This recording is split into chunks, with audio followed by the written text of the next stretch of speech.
সমবায়ের দর্শন টেকসই উন্নয়ন এই প্রতিপাদ্যকে নিয়ে সদর দক্ষিণ উপজেলার জয়পুর গ্রামে জয়পুর সার্বিক গ্রাম উন্নয়ন সমবায় সমিতি লিমিটেডের ৬১তম বার্ষিক সাধারণ সভা অনুষ্ঠিত হয়েছে। শনিবার সকালে সমিতির প্রাঙ্গণে এই সভা অনুষ্ঠিত হয়।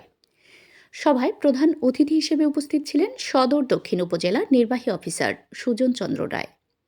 প্রধান অতিথির বক্তব্যে তিনি সমিতির সার্বিক কার্যক্রমে সন্তোষ প্রকাশ করে এই সমিতির সফলতা কামনা করেন।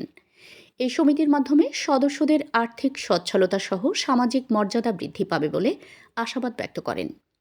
জয়পুর সার্বিক গ্রাম উন্নয়ন সমবায় সমিতি লিমিটেডের সভাপতি মোহাম্মদ খলিলুর রহমান খোকনের সভাপতিত্বে সভায় বিশেষ অতিথি হিসেবে বক্তব্য রাখেন সদর দক্ষিণ উপজেলা সমবায় অফিসার মোহাম্মদ জামাল হোসেন। এ সময় তিনি তার কার্যকালে এই সমিতির বিরুদ্ধে কোনো ধরনের অভিযোগ না পাওয়ায় এ সমিতির সাবেক ও বর্তমান কমিটির সকল সদস্যদের ধন্যবাদ জানান এবং সমিতি একদিন সারা দেশের মধ্যে শ্রেষ্ঠ সমবায় সমিতি হিসেবে আত্মপ্রকাশ করবে বলে আশাবাদ ব্যক্ত করেন। সভায় প্রতিষ্ঠা লগ্ন থেকে অদ্য পর্যন্ত মৃত্যুবরণকারী সকল সদস্যদের রুহের মাগফিরাত কামনা করা হয়। অনুষ্ঠানে শিশুদের মাঝে মেধা বিকাশের লক্ষ্যে কবিতা আবৃত্তি, গজল প্রতিযোগিতা, কেরাত প্রতিযোগিতা অনুষ্ঠিত হয় এবং বিজয়ীদের মাঝে পুরস্কার বিতরণ করা হয়। এছাড়াও সমিতির সদস্যদের মাঝে লটারির মাধ্যমে বিজয়ীদের পুরস্কার বিতরণ করা হয়।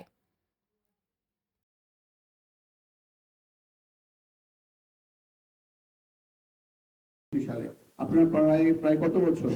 প্রায় 60 বছর, 60 বছরের বেশি সময় আপনারা পার করে দিয়েছেন এবং আমি মনে করি আগামী 60 বছর আপনাদের জন্য স্বর্ণযুগ হবে। কেন হবে?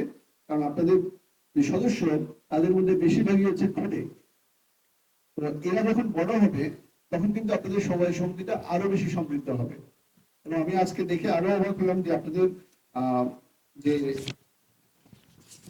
লভ্যাংশের হার, যেটা আমাকে বলে 7% আপনার লভ্যাংশ দিবেন, এবং এটাকে যদি আমি অ্যানুয়াল রিপোর্ট যেখানে সেটা উল্লেখ করা আছে, সাধারণ সঞ্চয়ের উপর আপনারা 10% মুনাফা করেছেন, তাই না? মাসিক সঞ্চয় করেছেন না সবাই? নারীরা সবাই করেছেন না মাসিক সঞ্চয়? সেটার উপর লাভ করেছেন 10%। আপনারা কি জানেন ব্যাংকে আপনারা যদি টাকা রাখেন সেটার হার কত হয়? জানেন কত করে রাখতেন মাসে? 9%। আর জমা রাখতেন কত টাকা করে?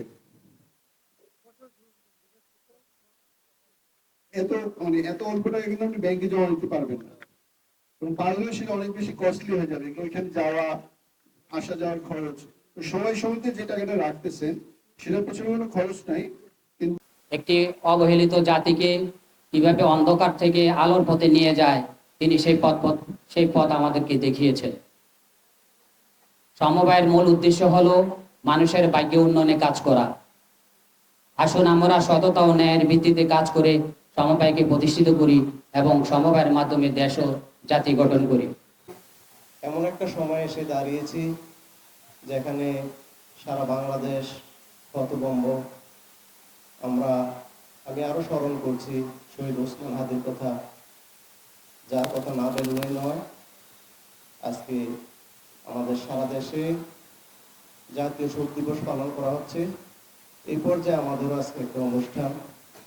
আমরা আজকে প্রায় 61 বছর পদার্পণ করেছি এই সমিতির।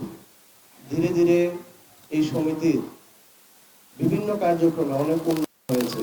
আমরা এই বছর জেলা সমবায় পুরস্কার পেয়েছি। আমরা তার আগেও উপজেলা সমবায় শ্রেষ্ঠ পুরস্কার পেয়েছি। আমরা ইনশাল্লাহ আগামীতে আশা। আপনারা দেখছেন মেঘনা টিভি, সত্যের সন্ধানে সবসময়। এছাড়া দেশ বিদেশের নিত্য নতুন খবর জানতে মেঘনা টিভির ফেসবুক পেজ facebook+meghna tv.bd তে লাইক দিয়ে আমাদের সাথেই থাকুন।